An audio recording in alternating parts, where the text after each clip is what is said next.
So in terms of capturing a flag post, we'll run through that now. So at the beginning of the game, you'll approach a neutral flag point. You'll put the flag of your team into the flag post, like so. Once it's in, it'll be nicely displayed for your team color. Afterwards, you're gonna radio your team leaders to say that you captured the flag point. So for example, this is flag point 1. The radio command was Tango 1 team has taken command post 1. So once they send the radio signal, then the capture point will be captured. So now we're going to show you how to capture an enemy flag point. So right now, it's currently being held by the white team, as you can see, the flag post. When you approach, same thing. What you're going to do is you're going to remove the enemy's flag. Please do not take the flag, and also please put it back nicely inside the gazebo. Once you do that, you're going to take your team's flag, so in this case, it would be blue team, and you're going to basically replace it in the flag post. After the capture, again, you can relay to your squad leaders if you're just a regular squad member, so that they can also relay to the base command to let them know that the flag has been swapped. Anyone can swap the flags, but the squad leaders of your team must know what's going on so that they can relay to the base command. So now we'll show you how it's going to look, like so.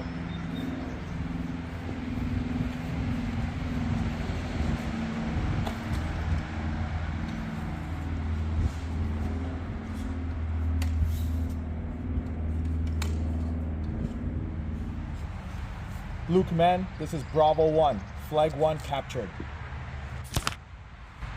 Alright, so now we're going to explain how the team banners are going to work.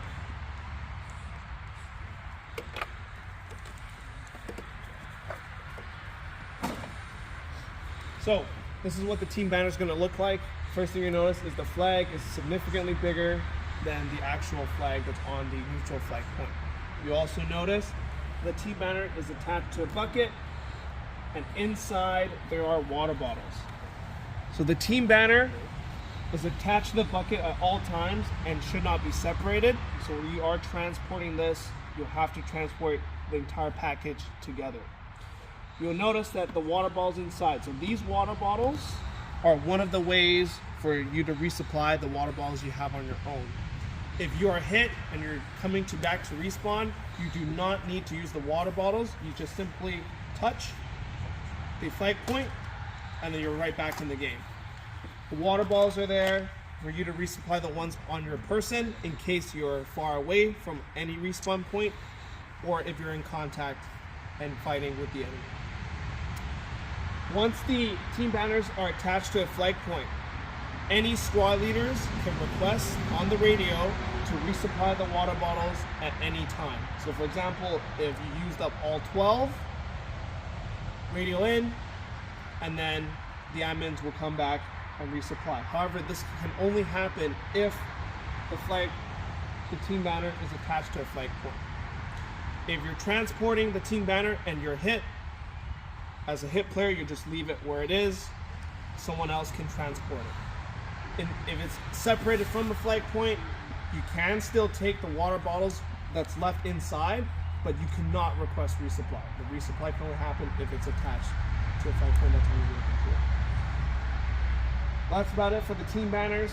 It's there to kind of provide you a little bit more of an enhancement to your standard respawn flag point in case you're trying to push. However, this thing can also be captured by the enemy. So to capture an enemy banner, pretty simple. Before you capture enemy banner, you get the squad leader, or you'll tell your squad leader to radio into your command requesting that you'd like to capture the team banner. The squad leader will have to wait for the field commanders to approve. If the field commander says yes, then you can continue the capture. Let's say it's approved.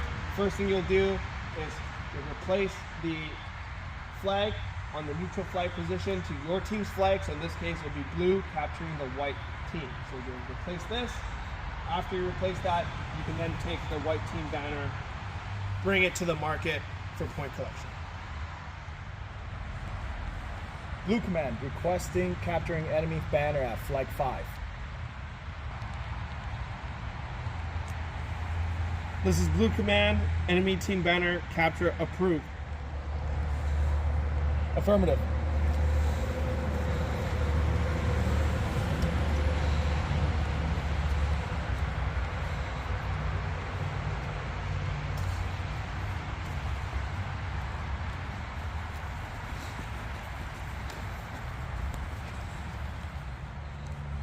All right, so we're gonna briefly cover the mark area and also the boundary. So right here, you'll see these little flags. They serve two functions.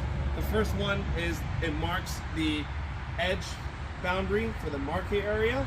The second function is for the no play zones, we'll also mark them with the red flags. So just be aware when you see them, and also be aware where you're at.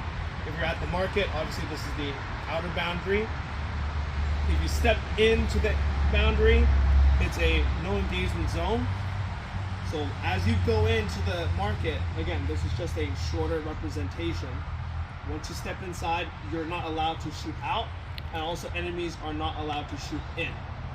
If there's a few ricochets or a few stray rounds, that's fine, but no deliberate firing. If you're caught either shooting in or shooting out, there will be consequences.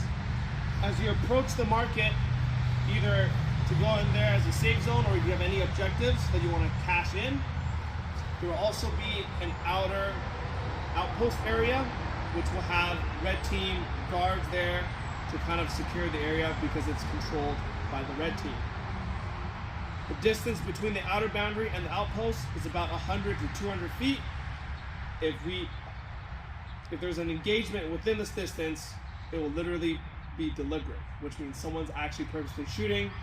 Again, there will be further consequences. Once you go past the outpost, we'll reach the market area. The market area has multiple structures. This is again just a basic representation. The market area is a safe zone, so it's a no engagement zone. It will act as a rest area for players, and it will also act as the center admin area. So if you have any admin stuff, if you show up late in the morning, let's say for Saturday, or if you show up late for the check-in, or if you're just not sure where to go, you can always come to the market area. There will be admins, and also your team-based commanders will be here to help you out with that.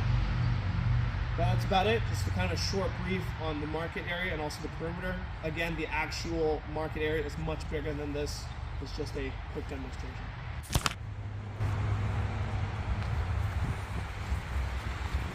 Banner captured.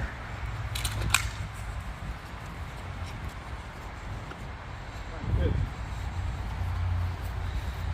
So what you just saw right there is how to capture a banner. So once you cross the outer boundary, marked with the little red flags, you're in the safe zone. You can't shoot out, enemies can't engage. You can just bring your banner all the way in to the market area to claim the points. This also applies for any other objectives. If you have used water bottles and you're looking to cash it in for points, again, once you cross the outer boundary, you're in the safe zone. That's about it in terms of how to capture a banner or other objectives.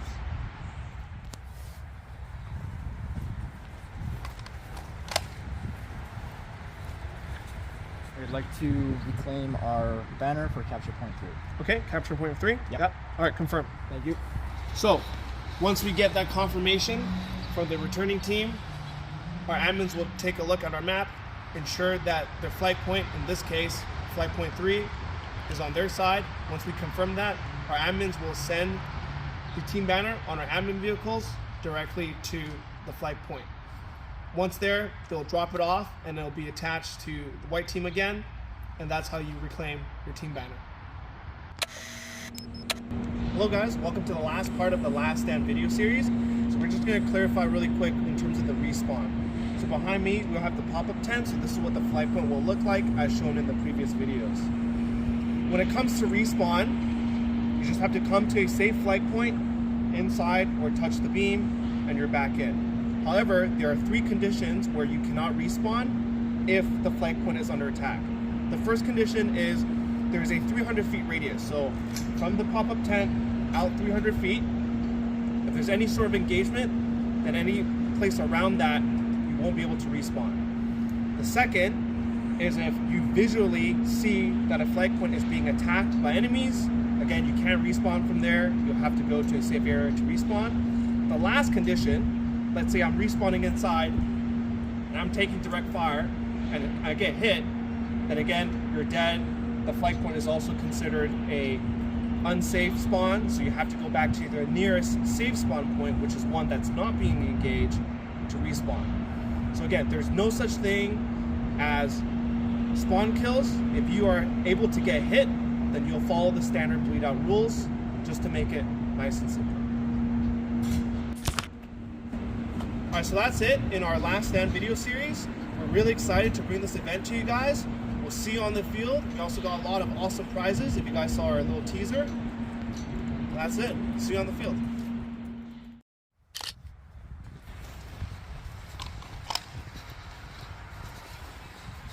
I am here to reclaim capture point for capture point 3.